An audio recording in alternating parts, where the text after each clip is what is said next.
Assalamualaikum warahmatullahi wabarakatuh. Waalaikumsalam warahmatullahi wabarakatuh. Baik, senang sekali saya Gino dan juga kita kedatangan tamu yang sangat luar biasa pada pagi hari ini, dan di episode kali ini ada Bapak Andi Sulolipu. Iya. Betul. Salam kenal Pak Andi. Salam kenal, Mas. Ya, apa kabar? Alhamdulillah baik. Baik ya. Dan juga ini Pak Andi ada teman-teman dari finalis kita 3 orang nih Pak Andi. Wah, ngeri-ngeri. Iya, jadi ada Pak Ustadz Milan, ada Ruslan, dan juga ada Ompi. Oh iya. Ya, jadi kita bakalan ngobrol-ngobrol seputar Kota Kendari lah. Iya. Ada apa sih di Kota Kendari ini Pak Andi? Iya. Dan juga Pak Andi kan juga punya pengalaman di bidang menjadi wakil rakyat periode 2019-2024, betul ya Pak Andi? Iya. Dan juga menjadi anak Kota Lama Pak Andi.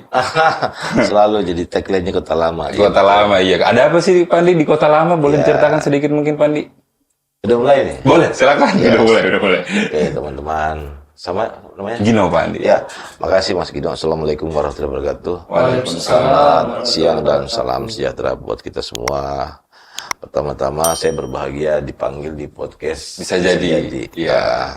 Jadi ini adalah pengalaman pertama saya berpodcast di teman-teman yang memang sudah saya lihat ini suasananya sangat baik, sederhana tapi bagus dan membuat kita jadi nyaman. Ya. Saya perkenalkan diri, nama saya Insinyur Andi Sulolipu. Saya lahir tahun 1970 tepat di sini. Di Kota Lama ini. Kalau orang bilang Kota Lama, kenapa saya nggak tahu, karena ini kan adalah panggilan sebut. Karena ini kota yang seharusnya kita jaga menjadi situs daripada budaya yang ada di Kota Kendari. Nah, jadi saya lahir tepat pas di depannya Akademi Maritim. Itu pas di situ pada saat almarhum ayah saya diangkat menjadi ketua DPRD Kota Kendari tahun 1970. Ya. Dan saya sampai tahun 78 di sini. Setelah itu saya diajak lagi karena almarhum ayah saya ini adalah seorang militer. Diajak lagi pindah ke Makassar. Nah, karena memang keluarga juga di sana, ada di Makassar. Tahun 80 sampai 85 saya diajak lagi sama almarhum ayah saya ke Kabupaten Bulukumba, di mana di situ beliau diangkat menjadi ketua DPR. Nah, tahun 1988 saya balik lagi ke Kendari. Tepatnya pada saat almarhum ayah saya diangkat lagi menjadi anggota DPRD Provinsi Sulawesi Tenggara. Dan saya menamatkan sekolah saya di SMA Negeri Mandonga tahun 89. Nah, kenapa saya berpindah-pindah? Karena memang almarhum ayah saya paling sering ajak saya. Di antara saya bersaudara, saya sering yang paling diajak. Sering kemana-mana saya diajak. Yeah. Saya nggak tahu juga karena mungkin jiwa petualang mungkin ya, petualang. Ya. Jadi saya lahir di sini, besar di sini, dan keluarga besar istri saya di sini ada di Kendari Cadi. Jadi saya sebelum jadi anggota DPR, saya tinggal di rumah mertua saya di Kendari Cadi. Di situ sampai berapa tahun, baru saya mendapatkan rumah di daerah Lepo-Lepo. Tapi kalau untuk Kota Kendari ini, saya sudah bolak-balik. Karena keluarga besar saya di sini. Keluarga besar saya di sini. Ya, kita memang rumah di Makassar, tapi keluarga besar di sini. Saya kawin juga di sini. Mertua saya juga asli sini, dari sini. Dan alhamdulillah saya kembali di sini untuk berkiprah di dalam dunia politik. Pak Andi, kalau kita flashback lagi nih ke belakang, yang berkesan di Kota Lama itu sebenarnya apa sih Pak Andi? Mohon maaf kalau saya mau flashback, umur saya kan masih dari tahun 70 sampai dengan 78, berarti 8 tahun. Saya tidak terlalu banyak berkesan karena saya hanya taunya masih kecil kan. Oh iya. Masih kecil. Jadi saya belum sempat mengetahui tentang Kota Lama. Selebihnya itu adalah saya punya saudara-saudara yang lebih tua karena mereka kan sudah umur SMP, SD. Nah itu. Kalau saya masih kecil, dari tahun 70 sampai tahun 78. Jadi belum sempat berinteraksi yang lebih banyak. Mungkin makanannya begitu Pak Andi. Kalau makannya ikan bakar ya. Kalau ikan di daerah lain itu sudah 2 kali 3 kali mati, kalau di sini baru sekali mati lah. Masih segar berarti ya. Segar benar. Iya. Tapi kalau dari pengalaman mewakili rakyat, Pak Andi, mewakili kami di masyarakat Kota Kendari, kira-kira ada masalah apa sih, Pak Andi? Ada problem-problem apa kira-kira yang di Kota Kendari itu, Pak Andi? Begini Mas, sebelum saya terjun ke dunia politik itu saya hampir 20 tahun itu di dunia NGO. Ya. Saya 20 tahun di dalam dunia LSM. Saya 20 tahun di dalam NGO, saya menangani khusus orang-orang narkotika. Yo, Ya. siap. Jadi saya menangani orang-orang narkotika dari tahun 1999 sampai dengan tahun 2018 akhir. Pada saat saya berniat untuk ke Kendari Ya. karena ada urusan keluarga dan saya akhirnya bersemangat untuk maju menjadi calon legislatif. Jadi 20 tahun itu saya abdikan diri saya di dalam dunia LSM menangani orang-orang narkotika yang memang menurut orang ya, Ya. menurut orang. Jadi makanya minta maaf saya jadi. Saya memang ada jalur politik tapi jiwa saya jiwa LSM. Oh, ya. Jadi kalau saya itu lurus-lurus aja Mas. Iya. Kalau NGO itu kan lurus-lurus, kan Lurus-lurus, nggak pernah belok-belok. Iya, iya. Kalau politik kan kadang-kadang ada belok-belok sedikit. Nah, tapi saya nggak bisa, nggak bisa. Makanya alhamdulillah di DPR itu saya lempeng-lempeng aja. Selama sepanjang itu kepentingan rakyat dan itu betul-betul memang harus kita perjuangkan, saya perjuangkan. Siap. Nah itulah. Jadi saya lama di situ di dunia Iya, LSM. ya, di narkotika ya, Pak Andi? Narkotika. Iya, apalagi kalau di Kota Kendari kayaknya kasus-kasus narkotikanya udah mulai ke anak-anak muda ya, Pak Andi? Anak-anak muda, terus ludah banyak yang terjerumus gitu, Pak Andi, ke narkotika itu. Saya punya korban narkotika yang saya rehabilitasi itu Kota Kendari paling banyak. Terus terang, saya pernah datang ke sini sama Badan Narkotika Nasional tahun 2007. Nah, Kota Kendari ini ada pernah marak itu salah satu pil di mana kalau mereka minum itu dia terjun ke laut. Iya. Ini di antara seluruh kota di Indonesia itu tidak ada, hanya Kota Kendari yang ada. Sama. Itu. Serius? Iya benar, serius. Ini peringkat paling Kota Kendari ini ada di angka peringkat 5 di antara kota-kota besar. Pertama satu, populasi jumlah penduduk kan kecil. Iya, betul-betul. Nah, berarti secara hitungan demografi, secara ini mereka punya persentase di angka yang sangat besar. Karena kecil jumlah penduduk. Beda dengan Kota Makassar. Iya, Kota Makassar itu ada di peringkat kalau saya nggak salah 12. Karena jumlah penduduk banyak, korban juga banyak. Iya. Tapi Kota Kendari ini kecil dan jumlah penderitanya itu paling banyak. Iya, iya. Itu yang membuat saya sampai merasa, aduh kenapa di Kota Kendari kayak begini? Padahal saya tidak pernah sangka ini Kota Kendari yang sendiri. Kenapa? Kota Kendari dikepung dengan daerah pulau-pulau. Iya. Arus masuk ini banyak sekali dari Bajoe, terus pulau-pulau kecil. Karena peredaran narkotika itu kan kita bicara narkotika ya. Iya, iya. Kita nggak bicara legislatif dulu. Iya, iya. ini buat input buat teman-teman remaja ataupun orang tua. Iya. Bahwa Kota Kendari ini dikepung dengan daerah kepulauan. Nah, arus masuk itu gampang sekali masuk dari berbagai aspek. Baik itu perdagangan laut maupun jasa kurir. Nah, dia mau masuk dari Makassar itu ke Kolaka. Kolaka masuk ke Bajoe dari Bone. Masuklah sampai ke sini. Nah, begitu juga kita tidak tahu yang perbatasan dengan daerah-daerah Filipina. Misalnya dari Manado, Mindanao masuk ke Sulawesi Tenggara. Dan Kota Kendari ini kenapa? Ini mirip sekali perilaku anak-anak Kota Kendari dengan Makassar. Iya. Kalau mabuk benar-benar mabuk di sini. Benar-benar mabuk. Mabuk ya. Ya, mereka itu lost kontak kalau dalam hal mabuk. Iya. Iya. Karena kalau kita jujur, saya mendalami narkotika itu dari tahun 99, Mas. Iya. Kalau di Belanda itu ekstasi, sabu, amfetamin itu dipakai untuk dunia kerja. Iya. Karena kalau orang di sana sudah tidak semangat kerja, maka dokter menganjurkan supaya dikasih amfetamin. Karena amfetamin itu membuat orang semangat. Iya. Iya. Nah, supaya dia berenergi kembali. Tapi dengan takaran. Iya. Tapi kalau di Indonesia kan tidak ada takaran, Mas. Jadi Masuk yang aja, tadinya ya. 2 kali 3, 8 kali 4. 8 kali 4. Ini. Olehnya itu target market peredaran pengedar narkotika ini, itu ya. tahu sekali dari Indonesia. Indonesia ya. Bahwa orang Indonesia itu sangat suka dengan dunia hiburan, dengan suka dengan berbagai problem. Karena Indonesia ini kan daerah yang paling banyak orang mempunyai populasi kesenjangan sosial. Iya. Jadi gampang dicekoki dengan narkotika. Kemungkinan sesaat ya mereka sudah melupakan, tapi resikonya besar. Karena narkotika itu beda dengan pegadaian. Karena ada istilah pegadaian itu. Pegadaian itu menyelesaikan masalah tanpa masalah. Iya. Kalau narkotika itu menyelesaikan masalah, tapi muncul masalah-masalah baru. ya. Masalah hukum, Iya, betul. masalah kesehatan, masalah sosial. Itu. Ya, betul. itu 3 itu tidak akan lepas itu. Betul. Karena zat yang masuk ke dalam tubuh kita itu pasti merubah struktur semua.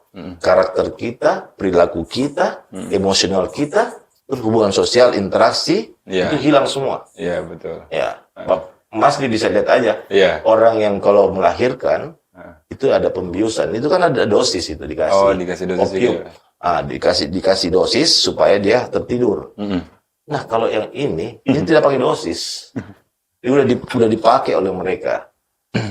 Itulah Kendari sampai marak peredaran narkotika karena memang pemerintah, minta maaf ini, pemerintah belum ada cara bagaimana menanggulangi narkotika. Yang efektif. Terus terang, saya semenjak jadi anggota DPR, saya lihat di tengah jalan itu anak jalanan berkeliaran. Iya.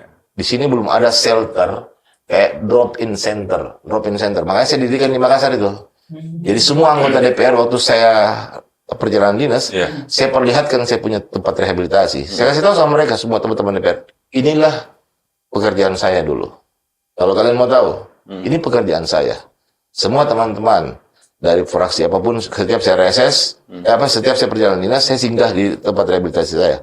Bahkan saya kasih lihat anak kecil itu umurnya 5 tahun. Itu saya ambil dari hasil operasi dari dinas sosial di lapangan, dibawa ke tempat saya. Karena tempat saya itu gratis, Mas. Nggak bayar. Iya. Nggak bayar. Dari dulu memang saya nggak bayar. Subsidi silang aja. Jika mereka nggak mampu, terus tiba-tiba kita dapat orang mampu, bantu dia. Ditutupin Kenapa lagi. yang tidak bisa di subsidi silang, yang tidak bisa kita biayai rokok? Karena narkotika itu kan tidak bisa diputuskan dari rokok dulu. Pelan-pelan. Narkotika ini dia sudah hilang daripada adiksi. Adiksi itu ketagihan, Pak. Adiksi daripada narkotika, maka nikotin itu yang harus kita alihkan. Tapi itu pun pelan-pelan. Dari biasanya berapa hari dia merokok, kita batasi. Makanya di program saya itu rehabilitasi itu family concept. Konsep keluarga itu. Jadi kalau bicara narkotika ya. Iya, jadi kalau adiktif rokok juga bisa direhabilitasi. Rokok nggak bisa direhabilitasi. Nggak bisa ya. Nggak bisa direhabilitasi. Itu tergantung daripada kita punya kemauan saja. Kemauan saja. Ya, karena paling edik itu kan banyak orang edik. Adiksi judi, game, adiksi seks, adiksi rokok, adiksi minuman, adiksi narkotika, kan banyak. Iya, banyak. Bahkan juga ada orang adiksi dan korupsi. Itu. Betul. Iya. Oke, Pak Andi, mungkin dari ketiga finalis, Pak Ustadz. Boleh Ustadz dulu. Ustadz dulu mungkin ya. Ustadz dulu boleh. Silakan, Pak. Gitu. Iya, yang awal-awal deh, Pak Andi. Ustadz Milan. Siap. Iya, Pak Ustadz. Selamat pagi, Pak. Selamat pagi, Pak Ustadz. Sehat selalu, Pak. Alhamdulillah. Amin. Mohon izin, Pak Andi, saya ingin bertanya Iya. terkait masalah kan Pak Andi ini mencalonkan diri jadi pemimpin kami di Amin. Kota Kendari kan? Iya, insya Allah. Tepatnya mungkin insya Allah calon wakil wali kota ya. Insya Allah. Iya. Kota Kendari ya. Maka berangkat dari situ Pak, saya ingin bertanya sejauh mana visi misi Bapak menjangkau terhadap potensi terkikisnya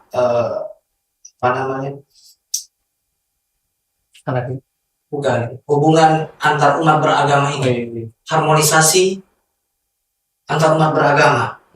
Dasar saya bertanya ini Pak, di mana saya melihat hari ini di media sosial itu marak Pak. Media sosial itu dijadikan ajang tempat untuk perdebatan lintas agama. Dan saya mengkaji secara pribadi, saya melihat ini ada potensi di kemudian hari menjadi sesuatu yang dapat mengikis harmonisasi daripada antar umat beragama. Nah, dari sisi Bapak sendiri yang insya Allah mudah-mudahan nanti jadi pemimpin kami, sejauh mana kajian daripada misi Bapak untuk kemudian menghadapi masalah seperti ini. Terima kasih. Ya, terima kasih Pak Usmilat. Jadi keberagaman kita dalam beragama itu sudah diatur dalam Undang-Undang 45. Kita tidak bisa juga mengabaikan bahwa kita ini di sini punya falsafah negara dan juga Bhinneka Tunggal Ika. Berbeda-beda tapi tetap satu juga. Menyangkut perbedaan agama itu memang rasional sekali. Sebagai calon pemimpin ini Pak, kita harus melihat kepada di mana ada yang mayoritas dan minoritas. Nah, di dalam mayoritas kita ini kita harus menghargai keberagaman itu. Dan tidak bisa juga serta-merta kita terprovokasi dengan hal itu. Olehnya itu, kita harus bikinkan ruang untuk berdiskusi, berinteraksi kepada mereka. Tapi paling penting adalah kita mengajarkan anak-anak kita, anak didik kita mulai sampai dari TK dalam hal ini pendidikan agama. Karena saya sangkut pautkan lagi, semua banyak orang-orang punya anak-anak itu terjerumus narkotika karena agama. Tidak kurang daripada pendidikan agama. Karena itulah olehnya itu kita di legislatif, sekarang saya di legislatif, karena Kesra itu adalah komisi saya Pak. Saya selalu menekankan, kalau bantuan masalah keagamaan itu harus prioritas. Utamanya bantuan menyangkut dengan rumah-rumah ibadah. Nah, menyangkut dengan terjadinya gesekan di media sosial itu ini yang susah diakomodir karena semua mempunyai pegangan masing-masing. Olehnya itu toleransi beragama ini menjadi sangat terdepan dalam pemerintahan kita dengan nanti pada saat kita maju dengan Pak Aksan. Saya tidak ada lagi kata lain adalah bagaimana melakukan edukasi. Ada namanya KIE, komunikasi, informasi dan edukasi. Kepada teman-teman majelis taklim, ulama, juga pemuka-pemuka agama lain, bahwa gesekan itu bukan hanya karena agama Pak, gesekan suku juga itu yang harus kita ini. Olehnya itu selalu saya sampaikan di mana-mana, kita ini mau cari kepala suku atau pemimpin. Kalau mau cari kepala suku, boleh kita berpikir kepada kita punya masing-masing etnis. Dan kalau kita mau cari pemimpin, dimanapun itu Pak, kita harus satukan kita punya diri. Tidak ada lagi si A, si B, si C. Inilah yang harus diminimais. Sehingga dalam hal keberagaman itu terjadi toleransi kita dalam hal beragama. Jadi salah satunya cara adalah kita harus membuat satu FGD, fokus diskusi, bahwa agama itu bukan jadi pertentangan Pak. Itu kan hablum minan nas Pak, antara hubungan kita dengan yang Maha Kuasa. Nah, bukan hubungan kita dengan manusia, dengan ini. Kalau agama itu antara kita dengan yang Maha Kuasa. Saya Pak, minta maaf, saya berinteraksi semenjak saya mahasiswa itu rata-rata dengan orang Nasrani. Banyak teman-teman saya juga mengucilkan saya. Saya bilang, loh, justru saya salah kalau beragaul dengan Nasrani terus saya tidak sholat.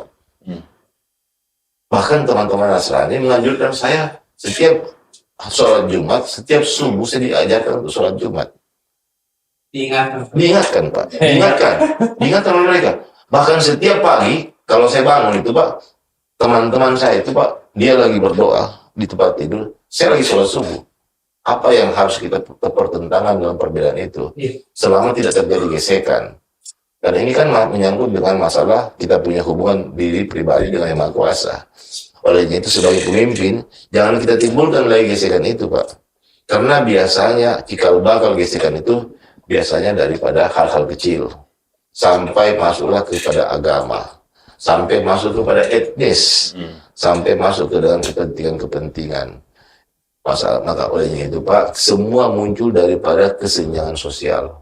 Semua muncul awal mulai dari kesenjangan sosial. Interaktif yang orang lakukan adalah mereka merasa lebih pintar daripada orang lain, terus lebih mapan daripada orang lain. Nah, ini yang harus dikikis, Pak. Sebagai kita pemerintahan itu, olehnya itu adalah memberikan ruang kepada masyarakat supaya mereka bisa berdiskusi. Jangan ditutup kerannya, Pak. Karena kan ada orang yang menutup kerannya itu tidak mau berkomunikasi. Kita harus sambut. Kalau saya Pak diberi amanah oleh masyarakat dan dikabulkan oleh Allah, setiap minggu saya sudah sarankan kepada Pak Aksan sebagai calon wali kota, kita buat coffee morning, Pak. Ya kayak begini, kayak di podcast. Jadi ada podcast, apapun persoalan itu, baik masalah program masalah sosial, keagamaan, libatkan, Pak. Kalau masalah keagamaan, ya kita libatkan tokoh-tokoh agama, tokoh-tokoh masyarakat. Interaktif, ada pemerintah, ada aparat penegak hukum, ada masyarakat. Kita interaktif. Di situ terjauh semua, Pak. Nah, itulah nanti yang kita monitoring evaluasi di dalam pemerintahan kita. Berapa hari ratus kerja kita, misalnya 100 hari kerja. Bahwa memang ini harus dilakukan. Dan tugasnya humas pemerintah kota ini harus mempublis dan mengakomodir teman-teman yang sering melakukan podcast supaya ini lebih berkembang. Karena podcast itu, Pak, paling banyak dinonton oleh teman-teman di media sosial.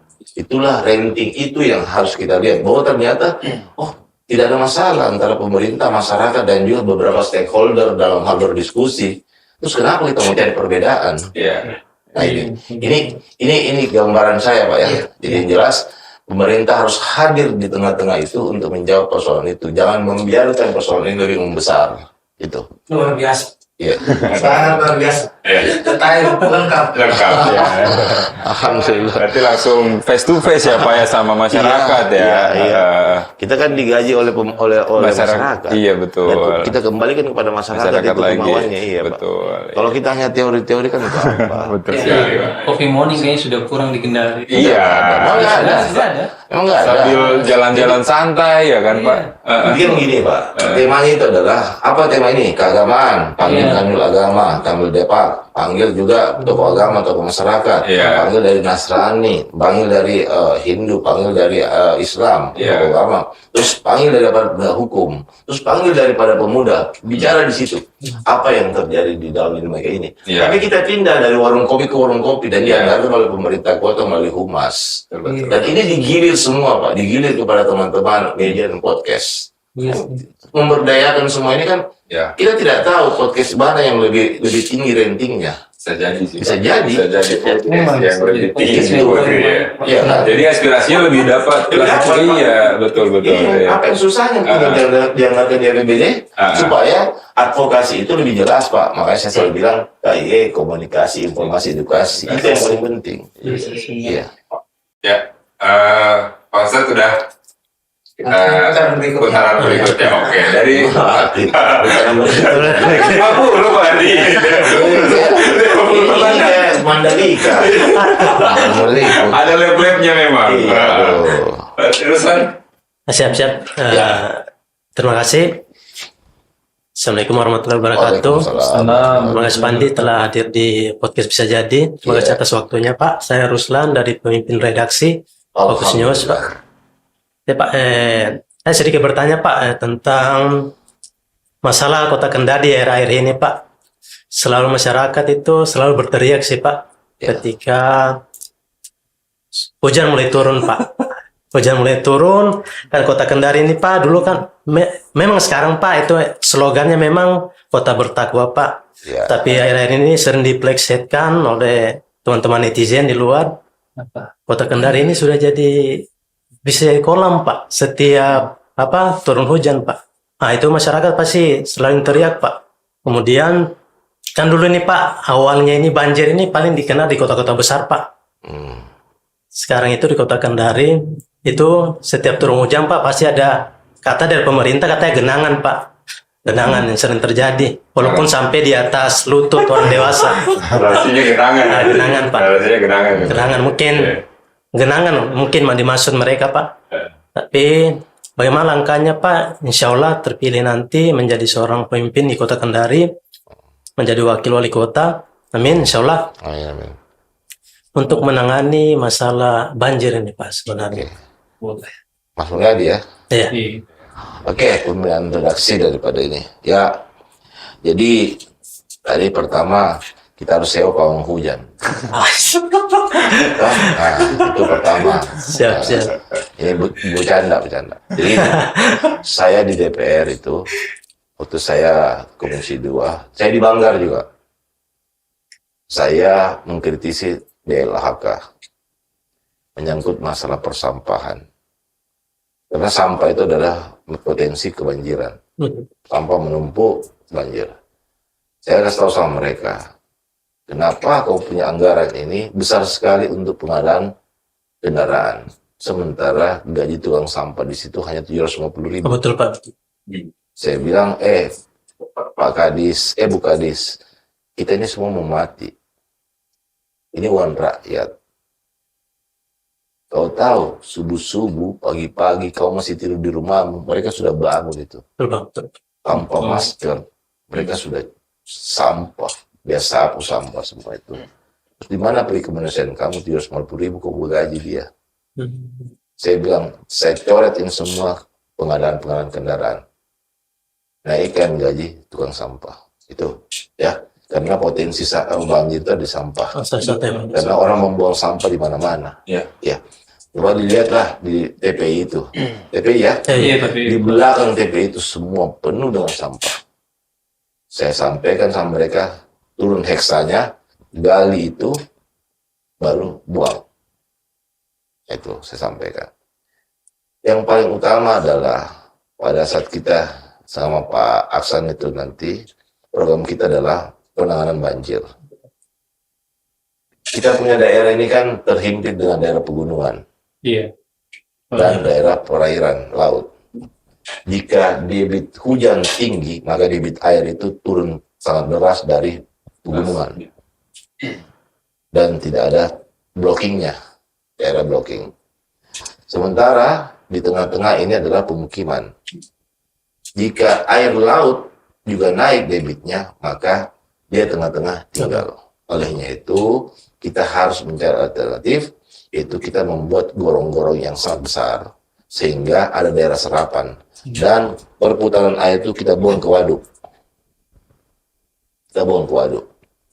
Di kota-kota besar, Pak Mulyadi, itu semua sudah membuat gorong-gorong besar di bawah jalan. Karena itulah nanti tempat turunnya air sehingga dia membuang ke waduk, bukan ke laut. Karena kalau air laut juga lagi tinggi, kita mau bagaimana? Nah itu juga. Kan harus ada kolam retensi kan? Iya. Iya. Nah itulah kolam retensi, itulah yang akan menjadi daerah serapan. Tapi memang tidak semudah itu. Kita harus pelan-pelan dulu menguraikan ini. Pertama, membuat kesadaran masyarakat dalam hal membuang sampah kepada tempatnya. Kedua, kita juga harus antisipasi daerah-daerah longsor yang memang potensi di daerah Kendari ini paling banyak longsor. Saya berapa kali sampaikan sama teman-teman BPBD, tolong daerah yang potensi longsor itu sudah ditalut Pak, sudah di semen semua, sehingga potensi longsor itu tidak akan menimpa yang di bawah. Dan kedua juga sudah diberikan daerah sumur yang waduk kecil supaya mereka ditampung dulu di situ, baru dialirkan ke gorong-gorong yang besar dan dibuang ke waduk di retensi. Ini program yang kita sudah rencanakan sama Pak Aksan dan memang perlu waktu minimal lah 1 tahun 2 tahun itu sudah jalan. Karena kalau tidak Pak, air itu berputar kembali masuk ke masyarakat. Kedua, paling utama, setiap pemerintah membuat jalan raya, apakah itu jalan provinsi, apakah jalan kota, itu harus kita lihat juga dengan ketinggian daripada pemukiman. Jangan sampai lebih tinggi jalanan daripada pemukiman. Dan itu terjadi potensi banjir. Nah inilah yang harus kita uraikan, dan di dalam kita punya visi misi itu kita kaitkan dengan RPJMD, RPJPD, supaya nyambung ini antara rencana jangka panjang program daerah dengan kita punya visi misi. Nggak bisa kita lepaskan itu Pak, karena RPJPD itu ada sekitar 2025-2045. Itu yang harus kita sinkronkan. Karena kita harus juga lihat dengan kita punya potensi anggaran APBD. Tapi kalau kami dengan Pak Aksan itu tidak akan mengotak-atik APBD Kendari dengan dalam penanganan banjir ini. Kita akan berusaha mencari APBN. Gitu. Karena saya itu, ya, sehingga tidak membebankan kita punya dalam hal pembiayaan. Tapi memang masalah banjir ini masalah yang sangat krusial. Bukan hanya Kota Kendari, Makassar pun juga begitu. Kota-kota hanya kan sekarang mau nggak pemerintahnya turun tangan. Olehnya itu pada saat kami diberi amanah, setiap banjir ya apapun di mana di kelurahan, saya pasti turun. Saya pasti turun. Karena saya bukan orang di balik meja yang harus duduk, tapi saya harus turun di lapangan untuk melihat bagaimana kondisional supaya daerah selapan ini supaya cepat surut. Efek banjir sih juga itu Pak gini, kalau saya potong sedikit. Efek banjir kan itu setelah banjir itu lubang jalanan. Iya, lubang. Iya, makanya itu ada juga kami plesetkan biasa itu bukan dari Kendari Kota Bertakwa, tapi Kendari Kota Berlubang. Ya, makanya itu kan harus ada gorong-gorong, harus ada serapan sehingga turun itu air tidak sampai membuat lubang. Mungkin pada saat dia membuat juga jalanan itu memang aspalnya campurannya yang lebih banyak. Saya silakan pahami lah. Ya, campurannya 28, 37, banyak batunya ya. Aspal, ya. Jadi itu ya maksudnya. siap. Kalau kita tidak bisa berandai-andai karena penanganan banjir ini seluruh kota-kota besar pasti juga terdampak. Tapi harus ada solusi dari pemerintah. Langkah-langkah apa yang kita lakukan? Itu langkah-langkah itu tadi kami lakukan. Jelaskan. Iya. Oke. Kembali ke Pak Ustadz bisa aja. Ya sebenarnya duduk-duduk nongkrong gitu. Terima sekali ya, saya masukkan. Sudah sampai ternyata. Sebentar ya, berputar lagi. Pertanyaan terakhir saja. Iya, boleh. Pak Ustadz, boleh silakan. Iya. Yang kedua kalinya mohon izin Pak. Iya, silakan Pak. Ya. Terkait ini Pak, bagaimana cara Bapak mewujudkan terkait mengenai prospek berkelanjutan daripada ekonomi syariah di Kota Kendari yang kemudian korelasinya akan berdampak pada sektor UMKM, koperasi, juga termasuk sektor usaha kecil dan menengah. Kira-kira bagaimana cara Bapak nanti mewujudkan prospek berkelanjutan tersebut Pak, dari sisi ekonomi syariahnya? Iya. Oke. Penyumbang terbesar kita untuk saat ini ya, kita harapkan itu dari UMKM. Dan kita harus memang ke syariah.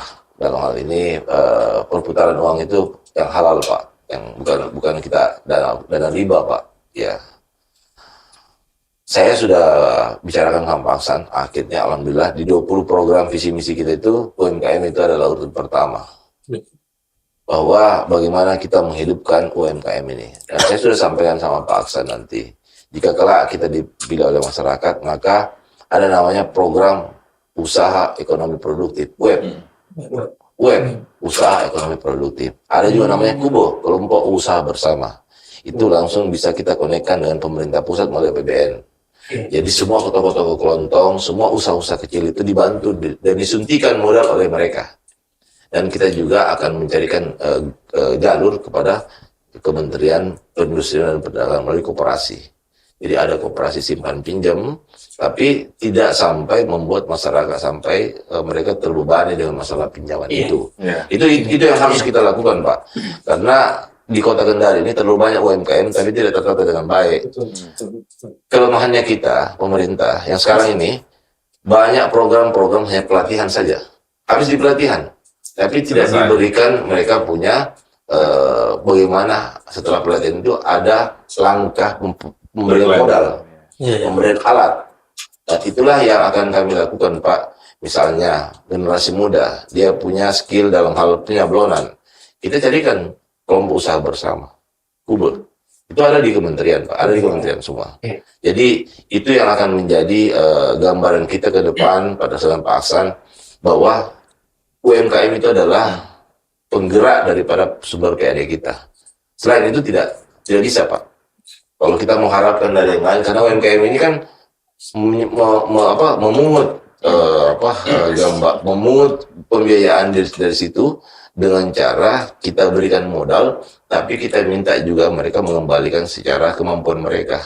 secara PAD yang kecil. Karena sektor inilah yang paling banyak hidup pada saat COVID.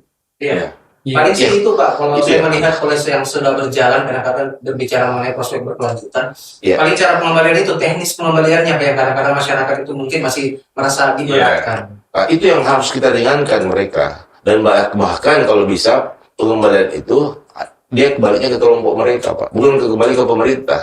Makanya kita bilang kelompok usaha bersama, KUBE. Iya, jadi satu berhasil memberikan kepada teman-teman yang berhasil. Jadi bukan kepada pemerintah, Pak. Jadi kita tidak bisa rentenir. Kepada dia mati ke rentenir, Pak, ya kan? Jadi modal udah bagus ke pemerintah, melalui pemerintah pusat. Karena itu sudah anggaran negara, sudah anggaran untuk rakyat. Kita kembalikan kepada mereka. Dan kalau saya tidak salah, satu kelompok usaha bersama itu mendapatkan dana itu minimal 10-15 juta. Asal usahanya jelas. Iya. Ada NPWP-nya, ada dia punya jenis usaha, ada kelompoknya. Iya. Ada kelompoknya. Kelompoknya terdaftar itu. Misalnya kelompok tani, gapok tani itu diberi bantuan itu. Itu memang sudah ada program dari pusat. Tinggal mau enggak pemerintah kota untuk mencarikan itu. Kalau ada niat dari pemerintah pasti jadi. Tapi kalau tidak ada niat kan setengah mati. Hanya teori-teori aja. Kayak gitu, Pak. Iya, saja terus Pak ya. Iya, lewat aja terus. Latihan terus aja. Pada saat pelatihan karena dia hanya mengejar supaya APBD-nya habis di situ. Iya. Namanya kegiatan seremoni, Pak. Nanti sudah itu sudah ganti baju lagi, foto di spanduk.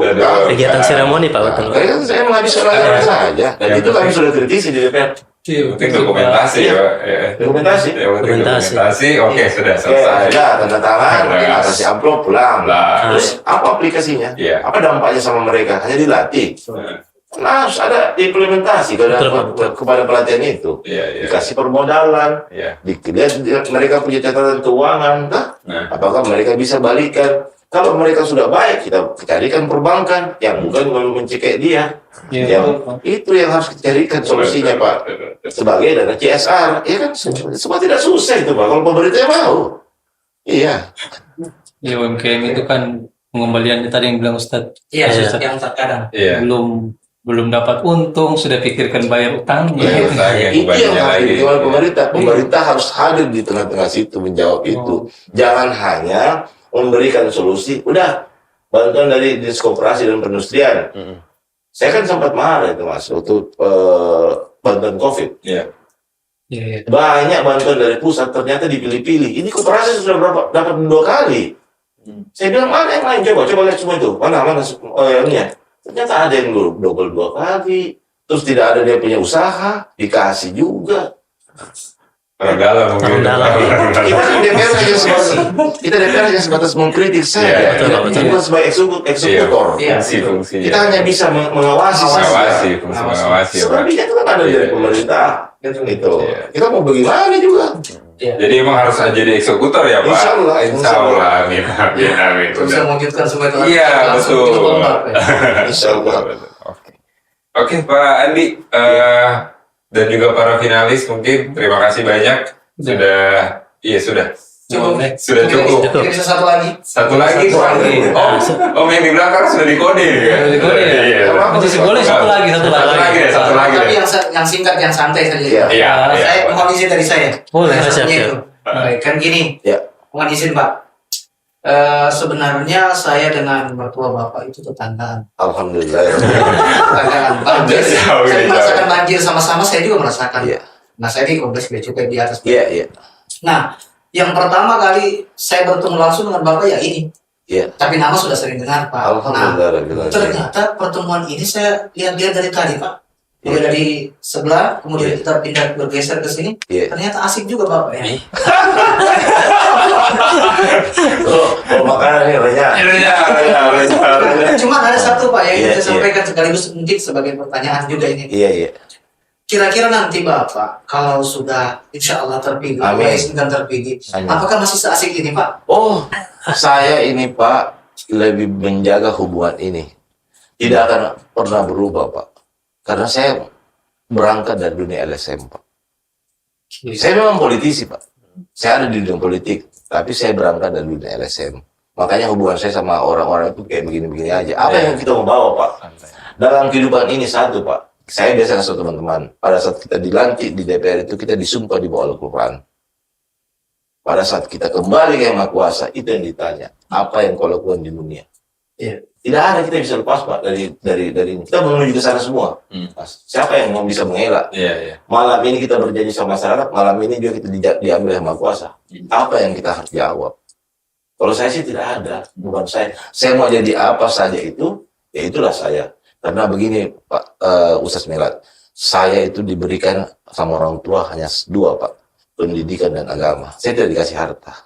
Orang tua saya ketua DPR berkali-kali, coba cari, ada nggak tanahnya di sini? Tahun 70 bisa kok dia dapat tanah di sini. Saya kontrak sama orang tua saya, Pak. Dari Bunga Tanjung, pindah di Kemar Raya, di Tipulu.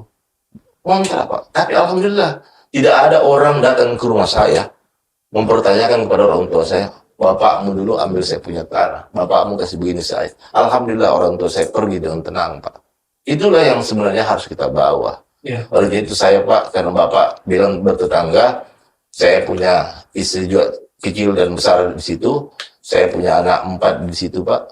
Saya tidak ada yang saya bawa. Saya sudah alhamdulillah rezeki saya sudah cukup, Pak. Sekarang tinggal saya mengabdi. Umur saya sekarang 54 tahun, Pak. Kalaupun kita dapat bonus paling 10 sampai 20 tahun, selebihnya tidak ada. Apa yang kita mau bawa, Pak? Jabatan ini amanah.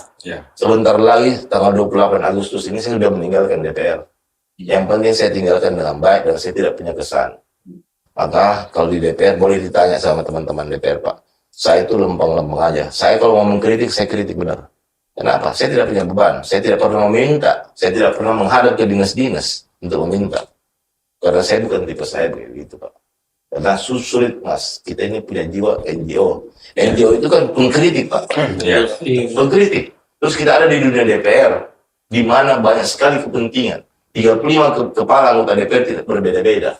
Makanya saya kasih dia, saya punya diri. Wah, kau tidak bisa ini. Dan bahkan saya bawa ke Makassar. Inilah pekerjaan saya kalau kamu lihat dari dulu.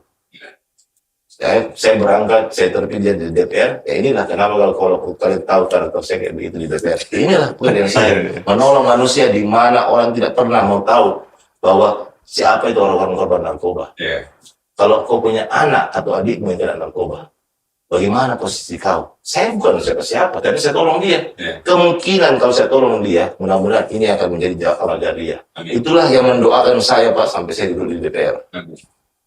Kita serahkan semua sama Allah saya, Pak. Dalam berikhtiar ini kan kita berserahkan ke. Berarti intinya, Pak, tetap kita masih bisa duduk ngopi nanti nih, Pak. Pokoknya saya tetap renyah, Pak. Alhamdulillah. Insya Allah, Pak. Tanya aja sama staf saya, Pak, dalam hal ini. Tapi kalau dalam hal pekerjaan, saya sakel, Pak. Tapi kalau dalam hal ini, Pak, saya santai sekali, Pak. Nggak perlu protokoler, Pak. Saya nggak suka protokoler begitu, Pak. Biasa-biasa aja, santai. Apa sih yang mau dibawa, Pak? Siap, di kopi. Oke, luar biasa sekali Pak Andi ya. Mudah-mudahan sehat selalu pokoknya dan juga sukses selalu dan mudah-mudahan bisa amanah. Amin, insya Allah. Ke depannya ya Pak. Tidak akan berubah, Pak. Kayak begini, apa yang saya bicara ini, Bapak dengar, teman-teman dengar, tapi dicatat oleh Allah Subhanahu Wa Taala. Itu yang saya bertanggungjawabkan, Pak. Siap. Mau dinonton juga Pak sama sahabat podcast bisa. Iya, podcast bisa jadi. Oke, baik. Terima kasih banyak Pak Andi. Terima kasih banyak juga untuk para finalis. Wassalamualaikum warahmatullahi wabarakatuh. Waalaikumsalam warahmatullahi wabarakatuh.